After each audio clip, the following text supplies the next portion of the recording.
You walked into the party like you were walking onto a yacht. Your hat strategically dipped below one eye. Your scarf, it was apricot. Welcome back, everybody, to the Hat and Beard Show. It's your boy, Hat and Beard, coming at you live with another great episode. We got a couple of things we want to talk about. It is the day after roster cuts were made around the NFL. And I do want to say real quick, I appreciate you guys for coming back, tuning back in. I know we've been dealing with some difficulties with lighting and sound, and we're working on it over here also. I can't quite seem to get a constant upload schedule. But hey, we are going to get it under control. I just need to adjust my time and have better time management. So that's on me. I appreciate you guys for sticking around. Let's look at some articles here. There was some couple of moves made around the league, obviously, with waiver claims being made and players being added to practice rosters, or practice teams off the original 53-man roster. And there's some things we want to look at here. Who the Lions picked up, a couple of no surprises there, a couple of names that I called out. And we'll just see what exactly we're going to be looking at for our initial reserve players. This is subject to change because, as you guys know, other teams around the league can poach players from practice squads, activate them onto their 53-man roster if it so calls for it. But I actually kind of like some of our maneuvers here, some of the things we did. So let's take a look here. Hey guys, so I apologize for the sound. I don't know why, but every fucking third video I do, my microphone just stops fucking working and it doesn't hold the fucking settings. So the audio is just absolute dog shit moving forward. And I'm really fucking sorry.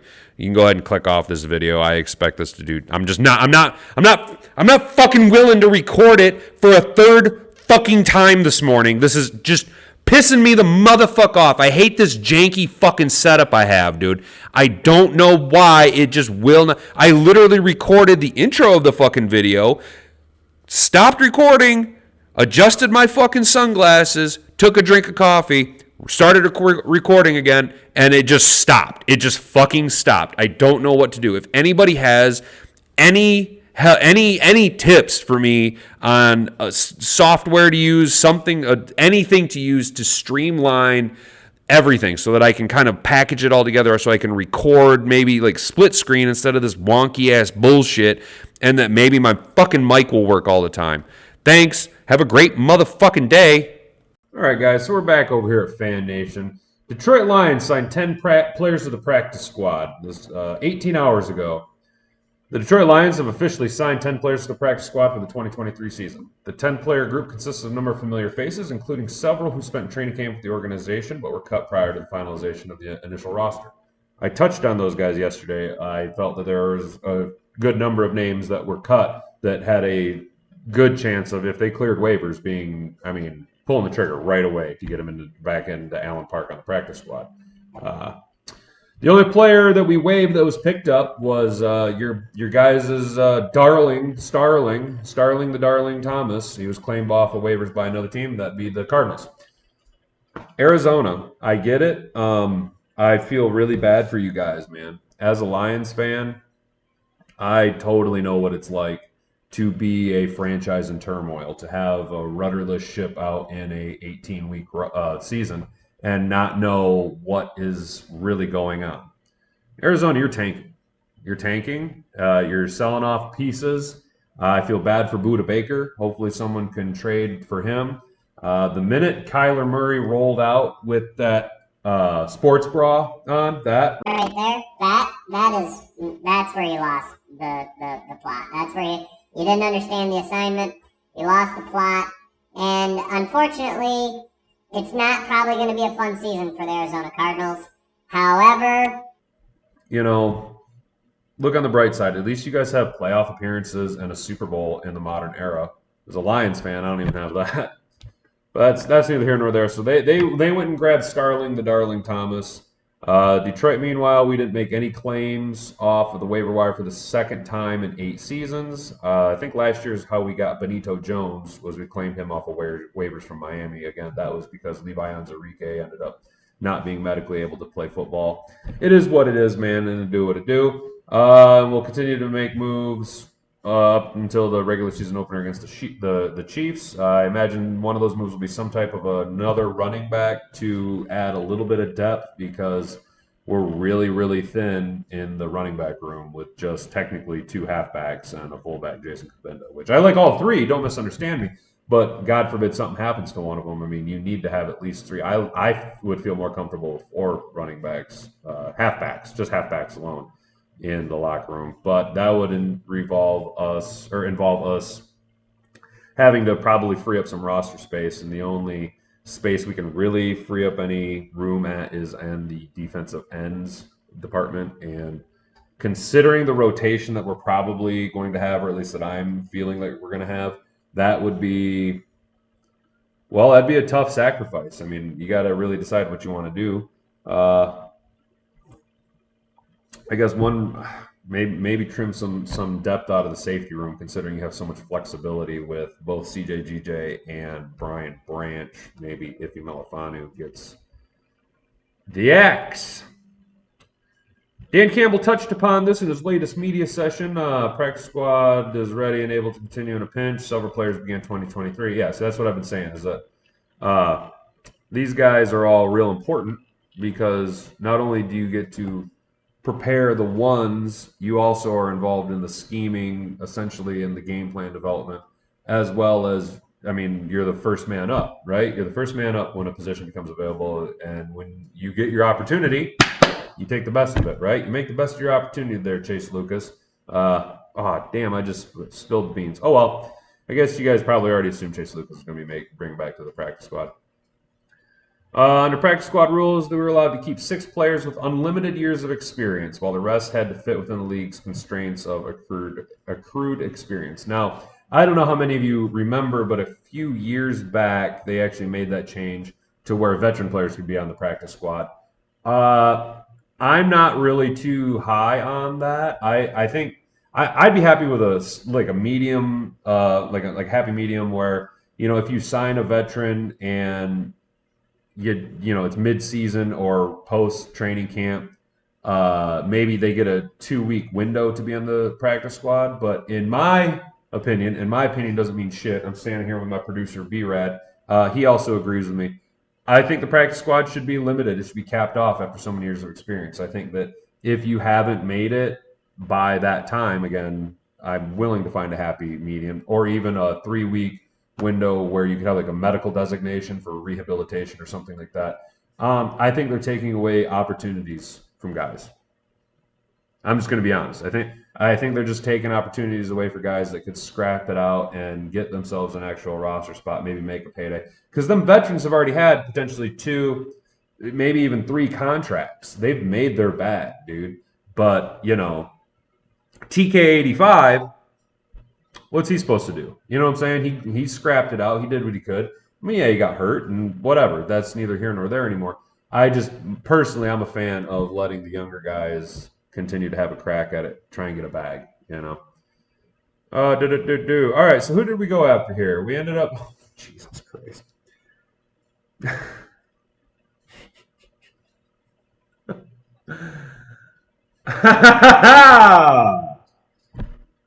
Yeah, all right, so of course, boom. Let's go down that road again. We cut Patterson last year, had shit kicking for like 6 weeks till we brought in Michael Badgley. We gave him, I'm pretty sure we gave him some money last season to stick around for another year. We then traded a 5th-round pick to the Jacksonville Jaguars for Riley Patterson to come back, in which case we cut Michael Badgley, had a kicking competition in camp between Riley Patterson and Romo Parker, cut Romo Parker, and then brought Michael Badgley back on the practice squad. All right. Look, okay. Again, who am I to question Brad Holmes? I actually like Michael Badgley. I mean, I liked Riley Patterson last year, too. You guys remember me griping about that pretty hard when he was not missing kicks in Jacksonville. I like Badgley if that's what they want to do to put pressure on Patterson, or just in case Patterson, because look, Patterson doesn't have the biggest leg. All right, he's a good kicker, but he doesn't have the biggest leg. Badgley can kick it farther, but not as accurate. So, you know, we were spoiled there in my youth of having Jason Hanson, which is why the Lions should retire the number 4. One of the greatest kickers in the history of the franchise. Big fan of Jason Hanson growing up. Big fan of Jason Hanson. Stone cold, iced eyes. You know, my man was just money all the time. And then after he retired, there was like a year or two where things kind of struggled. And then we got blessed by getting that old drunken Matt Prater. That old drunken Matt Prater. And well, he had that huge fucking leg, man. And I like Prater, but again, regimes change, head coaches change, franchises go in different directions, and I mean Patterson or Matt Prater, we moved on from him, and then it was the dark ages, dude. Then it was just bad news Bears for a long time. That kind of sucked, dude. And then, I actually liked Riley Patterson in his rookie year with the Lions there. He kicked pretty good, and then I kind of thought he was going to stick around, but then we ended up releasing him, and he went to Jacksonville last year for nothing, and then we went through the struggles. Badgley came through in a pinch. I mean, he's not the best, but he was nice. That was a random-ass kind of thought process there on my half. I kind of went down a hole. Oh, no, we already went over that. Yeah, he spent time with Washington, D.C. Currently, Lions have Riley Patterson as their only kicker on the active roster. All right, we kept Max Percher while on the practice squad. Will not count against Detroit's total allotment of 16 practice squad players. Okay. Oh, okay, because he's part of the International Player Pathway Program.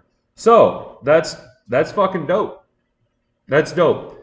That is dope because I'm pretty sure. Okay, they got him listed here as a tackle, but I thought he was an interior offensive lineman. But that dude, I like that. I like that a lot. I like that we were able to keep a practice squad viable player for nothing. And I don't mean nothing, but I mean it doesn't count against the player cap. Like, that's really fucking dope, dude. That's really dope. So let's take a little look here. Who made the practice squad? Connor Galvin. I told you guys I thought that he kind of was pushing for that swing tackle position, and I thought he could have beat out Matt Nelson. Again, I was actually kind of pushing for Connor Galvin to beat out Matt Nelson. Not that I have anything against Matt Nelson. Unfortunately, I am actually a Dan Skipper guy, but he's, we've moved on from the old Skip Man cometh, and here we are. So, we're going to roll Matt Nelson as a swing tackle, but, if anything really starts to go south with him, Connor Galvin, you can hold it up. You guys like my man-sized cup holder? It's a real coaster. Tired of getting rings on the old table. Good luck getting through that. Michael Badgley, we already talked about. Chase Lucas. Man, you guys know I was really bummed out when Chase Lucas didn't make the 53-man roster. I thought he played fucking great through the preseason. I thought he did a bang-up job. I would have gone the Chase Lucas route instead of the Will Harris route, because Will Harris is, again, a trash can on legs. But we keep him in-house. First man up from the DB room. You got to love it. Dylan Drummond. You got to love Dylan Drummond, right? Here he is, undrafted rookie free agent wide receiver. He's out here. He's scrapping. He's doing everything that he can. He's from Eastern Michigan. My guy's got hands. He can tap toes. He's got all of the physicality attributes that you look for in a wide receiver. And keeping him in-house, golly, man, that's one of them things that I was really hoping for. I was really hoping, and I'm really glad to see Dylan Drummond back in Detroit. Maurice Alexander, the kick returning specialist, he's listed as a wide receiver, not the best wide receiver, but a great kick returner. Again, good depth. I don't know where else we would have really gone there. I guess maybe they could have considered Trinity Benson. But again, Trinity Benson doesn't do anything in the special teams game. Chase Cota took the medical not designation, but the medical payout. So Maurice Alexander and Dylan Drummond, those were two of the 5 guys that I had the vying for the last wide receiver spot on the active roster. And again, we talked out. I'm not going to fucking touch on it again. But after Antonio Green ripped off that huge touchdown run against Carolina, the catch and run, I knew he was going to be on the roster. Quodia Woskia. Yep. Interior offensive line, guard, good. Welcome aboard. Brandon Joseph, safety. Again, he was a victim of an overcrowded safety room. I thought Brandon Joseph outplayed Ife Melifonwu, but because Ife Melifonwu was one of the original draft class of Brad Holmes when he came here, and if you recall, Ife Melifonwu was one of those guys like a Brian Branch who transitioned. Well, I wouldn't say transition, but they just kind of forced him to play safety. It's almost like they took, because Will Harris came in the league as a safety, and Ife Melifonwu came in the league as a corner, and it's like they just switched roles. So I think Brad Holmes is giving Ife Melifonwu a little bit longer of a leash. Maybe has a little bit more of a thing for him because he was part of the original draft class. I don't know what it is. I don't necessarily like Ife Melifonwu. I don't have anything against Ife Melifonwu. I kind of thought Brandon Joseph outplayed him. But who am I? Who am I but just a humble redhead in his garage? Trevor Nowaski. Bro, look, if you ever see this, my guy, feel free to reach out. Let me know how to pronounce your name. We can do a little Skype chat or whatever, bro. I just don't know how to pronounce your name. D-line Chris Smith, I'm not mad about that. And then Max Percher is not counting against the 16-man roster because of the International Pathway Program. So that is your practice squad players as of August 31st, 2023, heading into week 1 of the NFL regular season. Now, before we get too far out of sync, I know everybody's very upset about Starling Thomas, so here's a whole article. Lions land no waiver claims, lose cornerback Starling Thomas. See, they wrote a whole article about Starling Thomas. A whole article. I mean, the Lions did lose one player they waived, undrafted rookie corner Starling Thomas was claimed by the Arizona Cardinals. Thomas is now added to the Cardinals' active roster, which is good for him. I mean, he gets a bag, The speedy undrafted rookie free agent from UAB was great on special teams throughout the preseason, had some moments in coverage, but also showed a major propensity for defensive holding and illegal contact penalties. Yeah, that's kind of my point, dude. So even the article written about the cat, I wish him the best, and I'm glad he's on an active roster, and I hope he makes, best of luck to you, amigo. But I just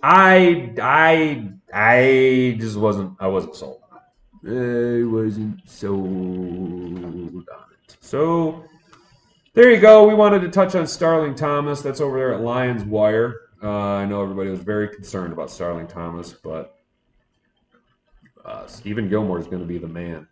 Stephen Gilmore is going to be sweet. All right, guys, so that is us touching on Lions practice squad players being brought back. What did you think? Who did you want to see? Who made it that you are a little surprised about? I'm not surprised about hardly anybody. I'm really ecstatic, actually, about Chase Lucas and Dylan Drummond. I really like those guys. I thought they played great in the preseason. I thought they were outstanding, if I'm being honest. I thought they were outstanding preseason players, and justifiably, Brad Holmes thought so too. Brought them back to the practice squad. Kept them in-house, kept them in Allen Park, kept them as the next man up, showing that he believes in them just the same way I believe in them, and I believe in all of you too. Please go ahead and like the video, subscribe to the channel if you're new here. If you are, thanks for hanging out with me. I really appreciate it. Share this around with your friends. Find me on social medias at hatandbeard on x.com, at hatandbeard on Twitter, Instagram.com. At any social media site, you can just find me at hatandbeard. Don't forget that we also dual upload to rumble.com. For all of you out there that are in the Rumble sphere, I do dual upload to rumble.com. Unfortunately, because of the way the dual upload works, it's a little choppy and it takes a little bit to get up there. So not only am I late to the party and uploading on YouTube because, well, dum-dum over here can't fucking calculate time properly, But Rumble takes a while to process everything. But we are over there, rumble.com. Come over, stop by, hang out, give me a subscribe. I'm not mad about that. Share this video with all your friends. Share this video with your wife, your dogs, your cats, your fish, your bird. I don't give a shit. Just get it out there. We're trying to get this up to 500 subscribers before too much longer. I really, really would like to see that happen. If there's anything else you guys can think of, drop a comment down below. Anything you'd like me to touch on. I will not be uploading tomorrow because I'm tired. I'm tired. How do you like that? I'm just tired, and I will, though, be uploading on Monday of Labor Day weekend, because I got a holiday, 3-day weekend, and I will be doing an upload where we'll touch on. Whew. Guys. It'll be week 1. It'll be week 1 on Monday, guys. It'll be week 1. We're going to be talking about week 1 Lions, Chiefs. And a big Thursday night game. I am so excited for it. I'm so excited to have you guys here. Thanks for hanging out. See y'all later. God, motherfucking speed.